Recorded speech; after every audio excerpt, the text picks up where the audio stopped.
여러분 안녕하십니까? JTB 뉴스입니다.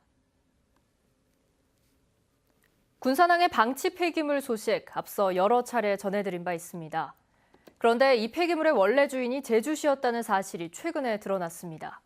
도의적으로든 또 법적으로도 제주시가 책임을 피할 수 없게 됐는데 이 폐기물들은 앞으로도 당분간 방치될 것 같습니다. 그 이유를 오정현 기자가 취재했습니다.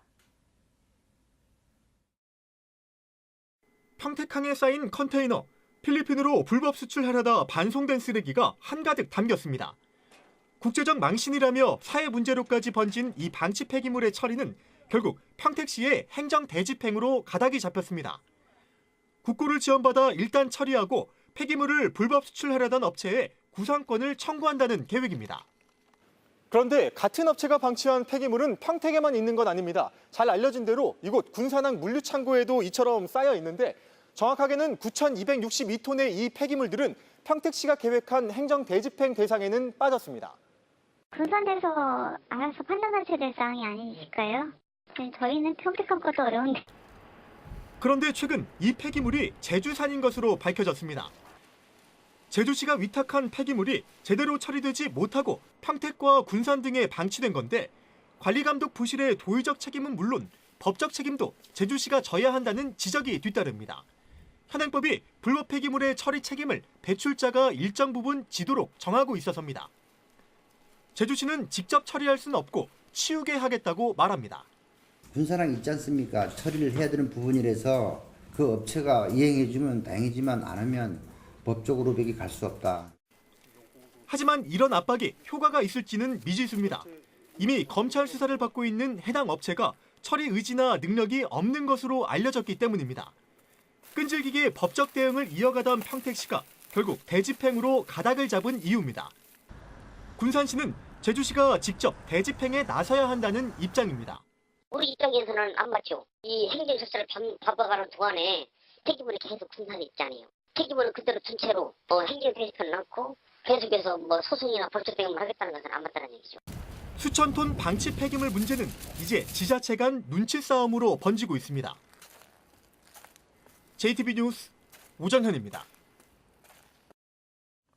일반 폐기물 수천 톤이 매립된 것으로 확인된 남원 혼불마을에서 원상복구가 시작됐습니다. 5월 말까지는 작업을 끝낸다는 계획이지만 양이 워낙 많은 데다 비 소식도 잦아서 만만치 않을 것으로 보입니다. 정원익 기자입니다. 포클레인이 깊이 파면 팔수록 새카만 폐기물이 쉴 새 없이 쏟아져 나옵니다. 주변에는 코를 찌르는 악취가 진동합니다. 지난해부터 매립된 폐기물을 다시 파내는 작업이 시작됐습니다. 폐기물을 반입한 스님은 절에서 일하는 직원이 잘 모르고 버린 일이라면서도 철저히 원상복구를 하겠다고 밝혔습니다. 가부를 떠나서 일단은 폐기물이라고 했으니까는 복구는 최선을 다해서 신속히 하라고 했습니다. 또 늦어도 5월 말까지는 원상복구를 완전히 끝내겠다고 남원시에 약속한 것으로 확인됐습니다.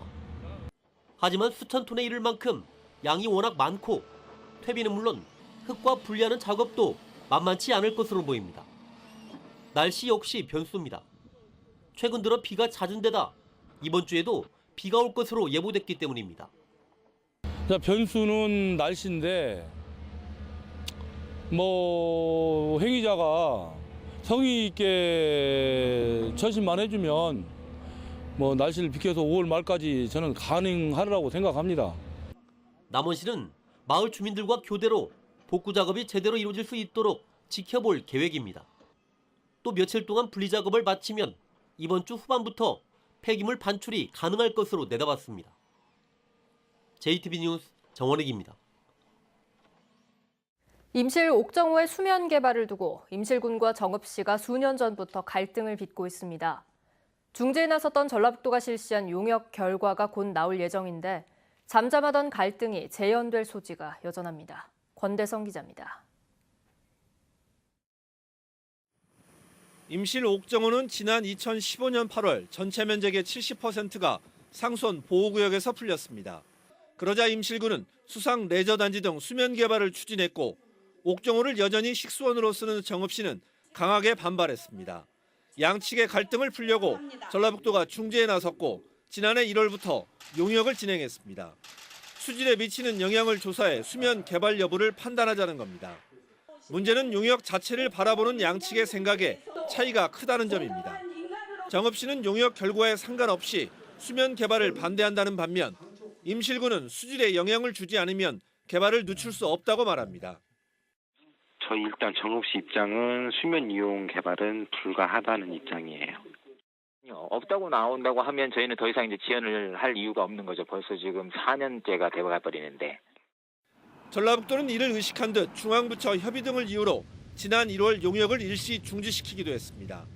전라북도는 예정보다 2달을 넘겨 이르면 이달 말 최종 용역 결과를 내놓을 예정입니다. JTB 뉴스 권대성입니다. 환경미 화원들은 주로 어두운 시간에 일하기 때문에 늘 사고 위험에 노출돼 있습니다. 정부가 미화원들의 안전을 위해 작업 시간을 낮으로 변경하도록 권고하고 있지만 당사자들은 달갑지만은 않습니다. 그 이유가 무엇인지 현장의 목소리를 주혜인 기자가 들어봤습니다. 어둠이 깔린 새벽, 환경미화원이 쓰레기 더미를 수거 차량에 싣습니다. 골목을 돌며 수거한 쓰레기는 청소차가 가져가기 쉽도록 큰 도로 한쪽에 모아둡니다. 사고 위험 이런 것들을 많이 느끼셨나요? 예, 그러죠.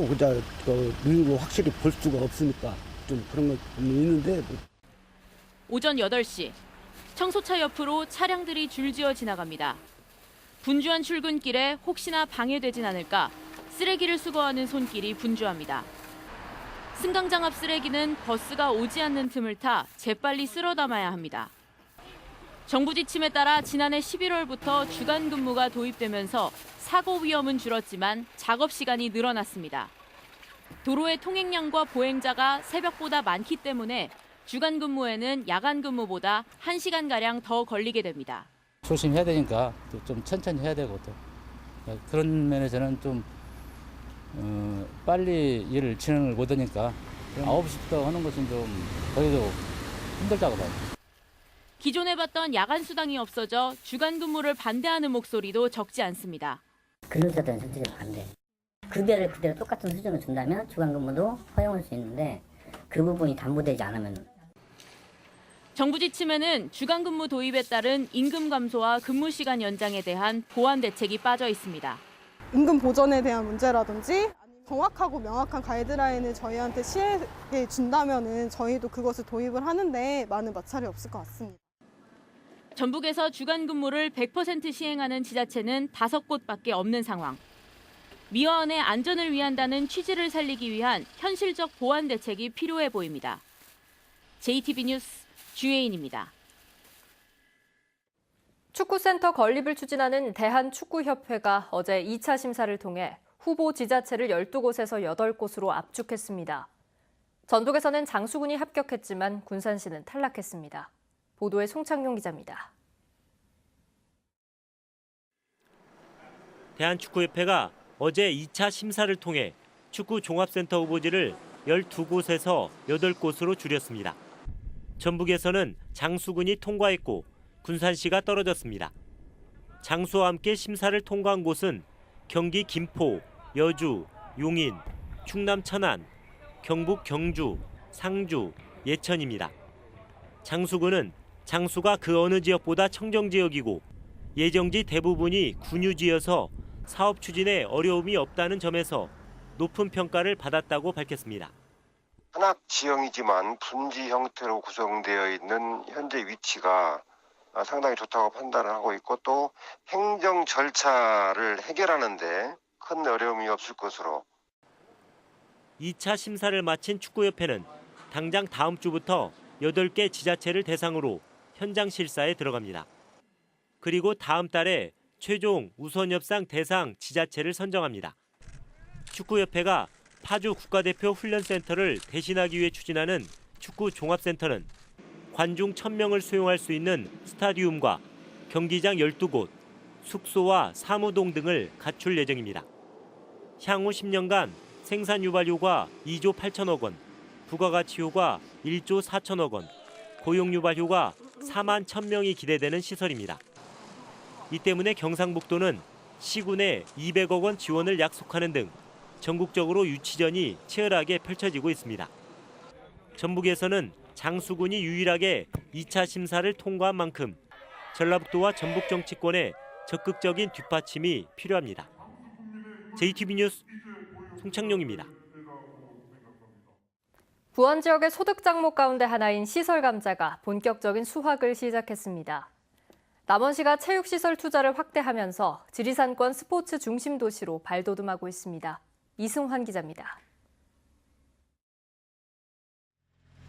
소형 트랙터를 따라 바디량의 감자가 수북하게 쌓입니다.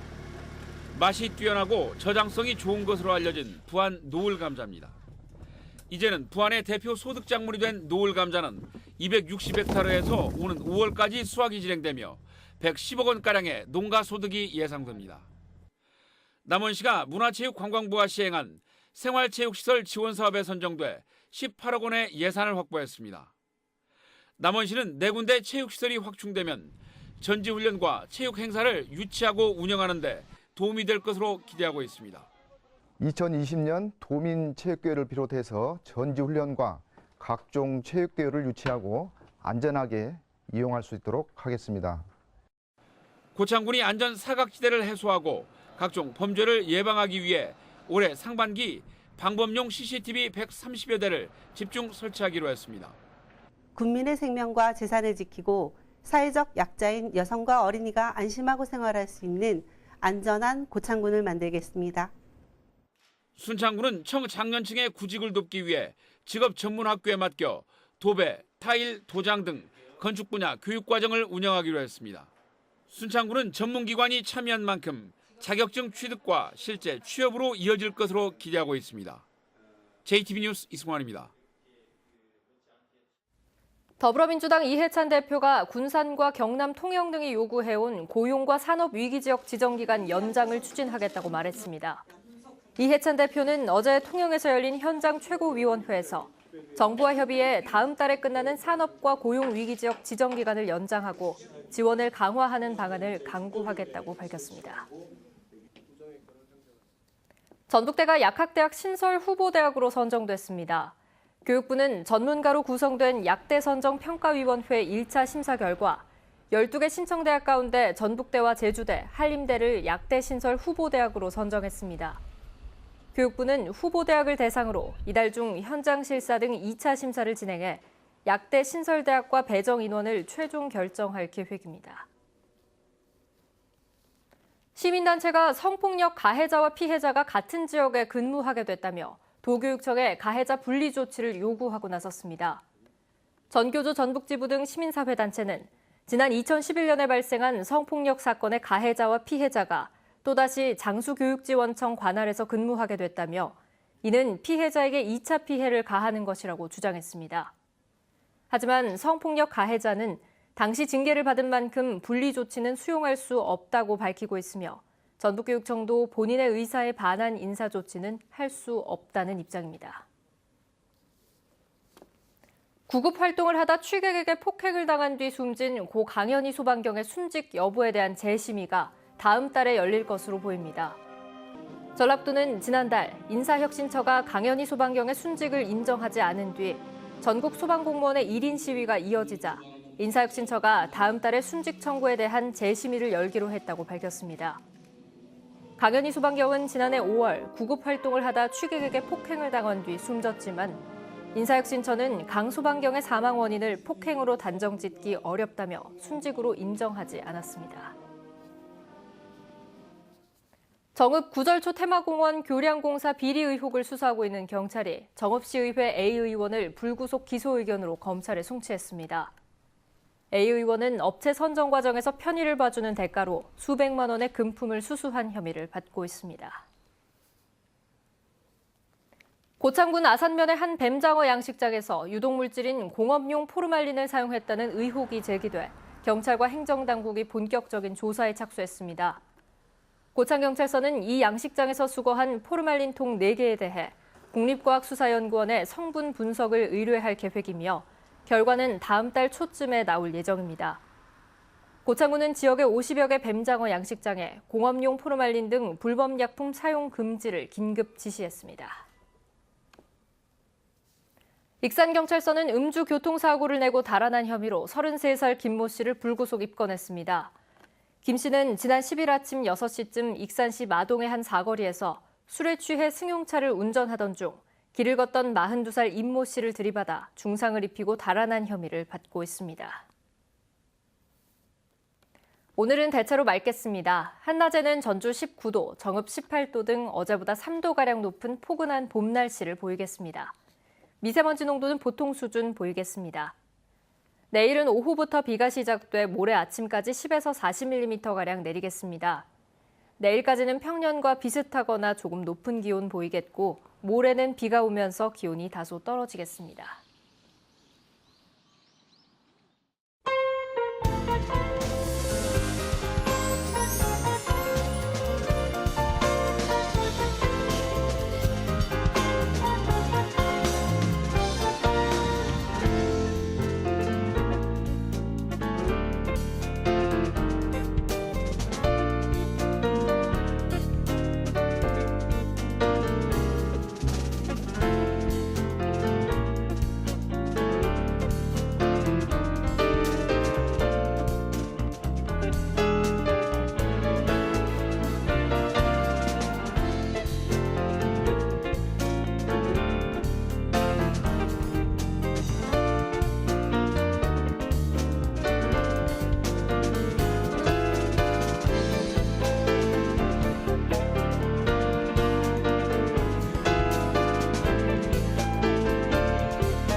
JTB 뉴스를 마칩니다. 여러분 고맙습니다.